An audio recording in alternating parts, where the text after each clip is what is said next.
Hello, fellow orchid lovers. Finally, she has bloomed. So I realized that on the video she's going to show up a little different. This pink looks very bright on the video, but it's actually a little bit more mild. But this lip, it looks red on the video. I think that's how you're seeing it, and it's actually a little bit more purple. But she has some beautiful yellow striping inside, and this bloom is huge. I mean, I'm kind of put my hand there so you can see. I measured it. It's about 6 inches across, and they are fragrant, but it's not really sweet. It's kind of spicy. It's kind of like allspice. So it's got like a sweet undertone to it, but it's very, it kind of tickles your nose actually. But I enjoy it. I think it's a very pretty scent. So I wanted to share that with you because I've had this orchid for about 2.5 months, I think. I should have probably looked at my records before I made that statement. And she had the sheath when I got her, and it just took forever for her to finally develop these flowers. And she actually bloomed a week ago tomorrow. So they've already been out for a week. No signs of fading yet. I wish you could see. The petals actually have sparkles in them, and the color is just gorgeous. And I really wish it came through on the video, but you can get a kind of general idea. So I did get a few more orchids. Actually, I got 2 of my wish list orchids, and I'm hoping maybe some people, I think you can probably guess which one this is. I'm hoping maybe some people that are subscribing to me, or that maybe might chance upon my videos, can give me a little advice about this one. This is the She Loved Tolkien. I did not order it with flowers or buds, and it came with 3 spikes. So that's pretty cool. These spikes, it's not really focusing, I think, because of the backlight. Let me move it. These spikes, the pink on the lip is actually really faded. And like I said, she came to me in bloom. So I'm thinking maybe it's because they've been open, and so now the color is fading. This one back here, this spike in the back, the color is very rich. So I'm assuming that these have opened the most recently. Again, another orchid that has a scent, but it's a spicy scent. And I do enjoy it as well. I know some people don't really find it to be a nice scent, but I don't mind it. There were 2 plants in the pot. There's this smaller one. They both have the same number of pseudobulbs, and actually 2 growths. But this one, the pseudobulbs are much smaller.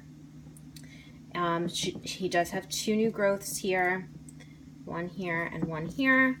No signs of spikes on this one, but this plant might be just a little bit further behind this one. This one, the pseudobulbs are much bigger, and the spikes are on this new growth, and then there's another new growth right here that's a little further behind, and it just has 1 spike. So I might perhaps get another one on that. I'm not really sure.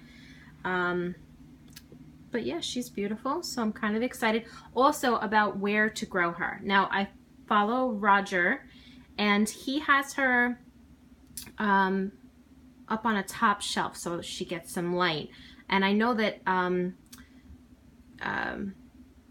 everything that I've read on this one, which there isn't much information out there, at least that I was able to come up with, it says intermediate for everything. Water requirements, intermediate. Light requirements, intermediate. That doesn't really help me. So right now, I kind of have her close to this window. This gets eastern light. Oh, there's some more. I got some more Tolumnias too. But none of them have any spikes or anything like that. So there's nothing really amazing going on, but I am kind of obsessed with Tolumnias now. So I got a few more. But anyways, this is an eastern window, so it gets morning light. It only gets direct sunlight for maybe about an hour, possibly, but most of it is still filtered through the trees until about noon, and then it's still bright, but there's no real light because the sun is over my house. So that's where I'm keeping her for now, but I don't know. Intermediate is such a vague term. I'm not really sure where I should keep her. The other one that I got is the Brassavola nodosa. I've wanted this one for quite a while. So I finally got her. They had her reasonably priced, I felt. When I unpotted her, she turned out to be 3 plants. The biggest one has 3 buds though, so I'm really pleased with that.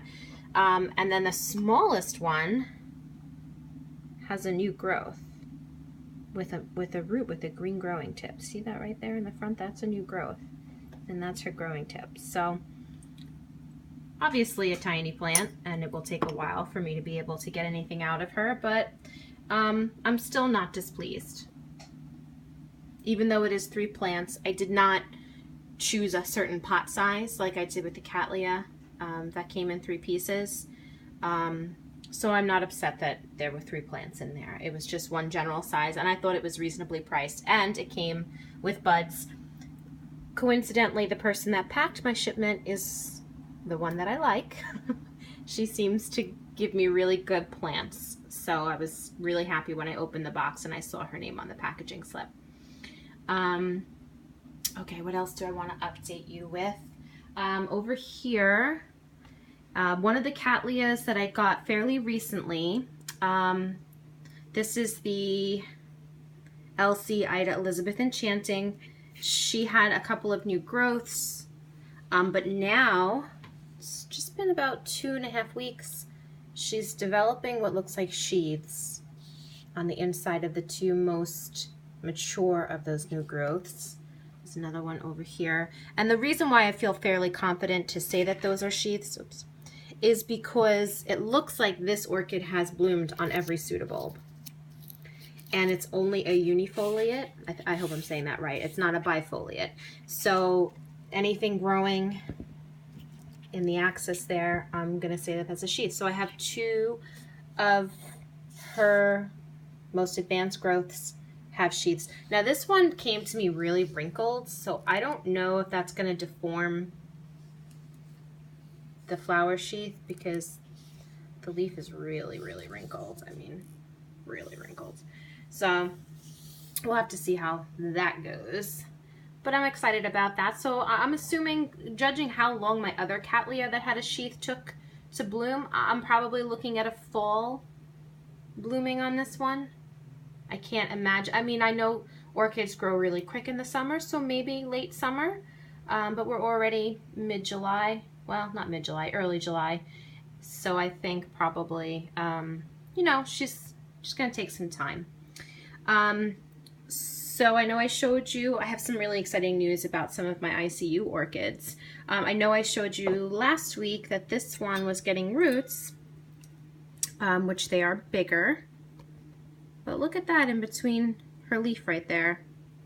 Another root coming out. It seems like an odd place for a root to come out, but hey, I'll take it.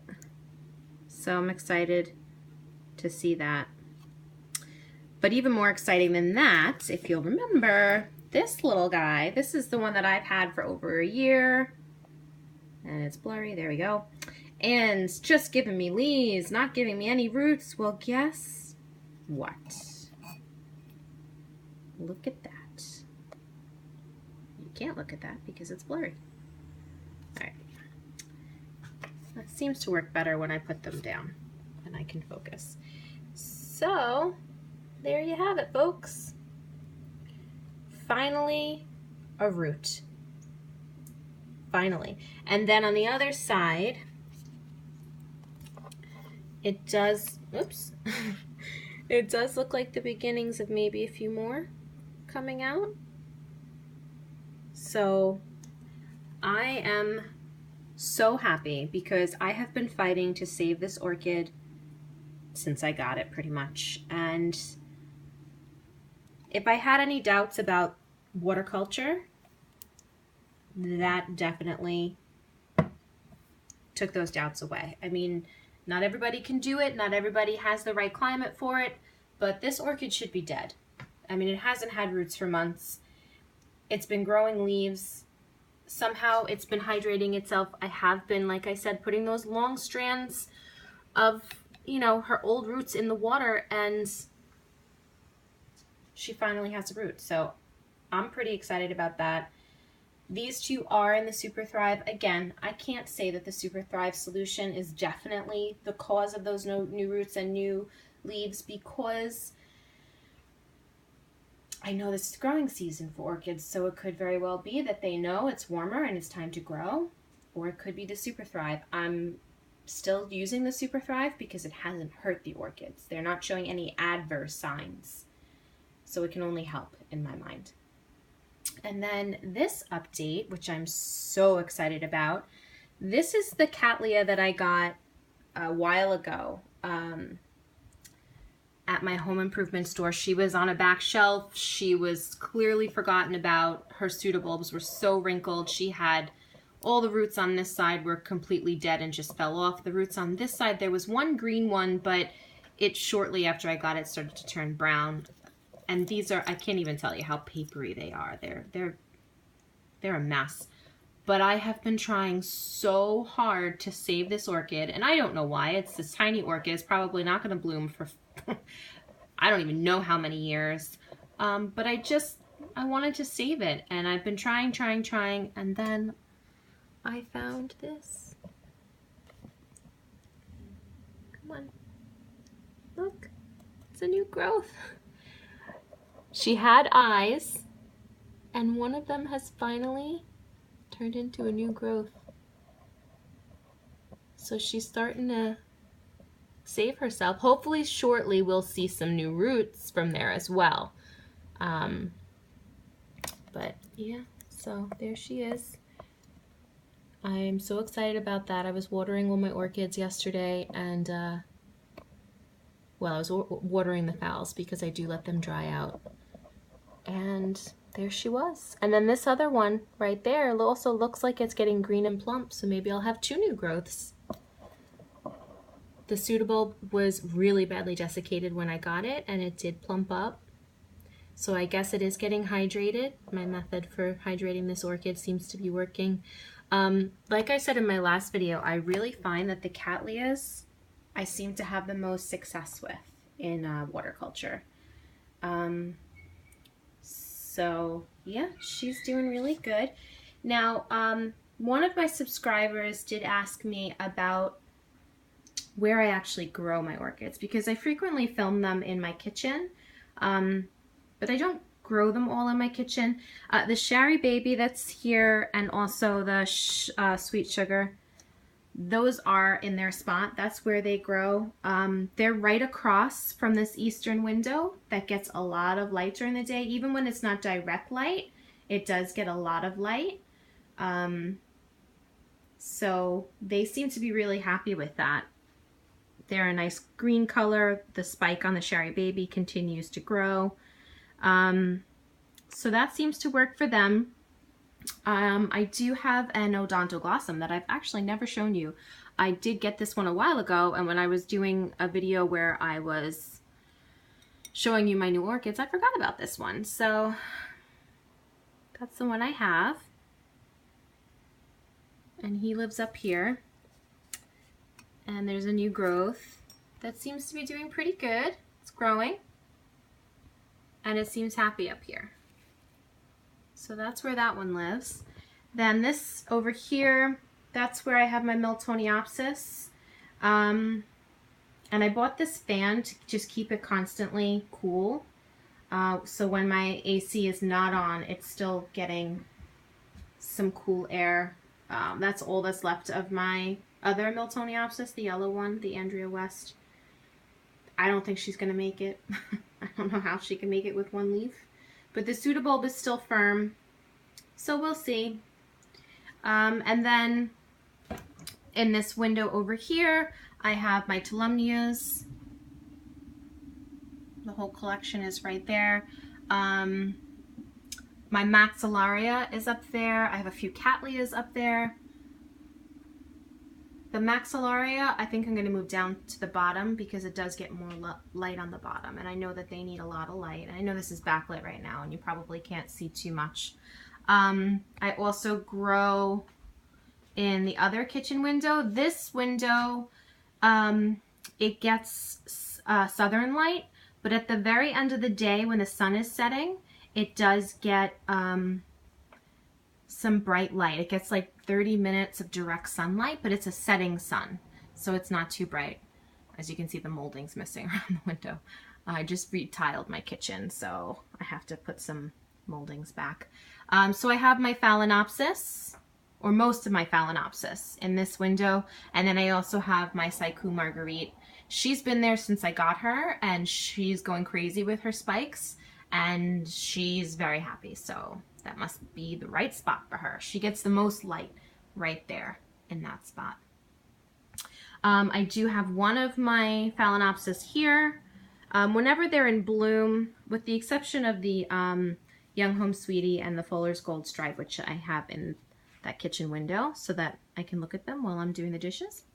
I do put the Phalaenopsis in bloom here along this edge, just so that it's something pretty to look at.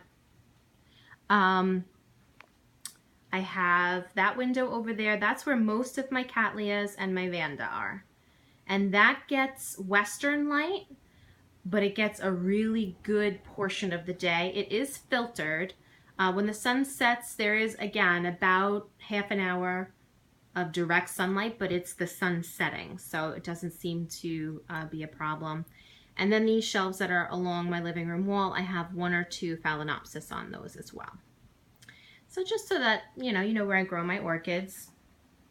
Again, my beautiful Cattleya is finally blooming. I've gotten 2 of my wish list orchids, which I'm really excited about. I was able to find them at a reasonable price, so I said I might as well go ahead and get them. Again, I was not expecting spikes or buds or blooms or anything on this one, and I wasn't expecting it on this one either. Now also on this one, I read an article that said that when the leaves get like little purple spots on them, that's when you know that this one's happy.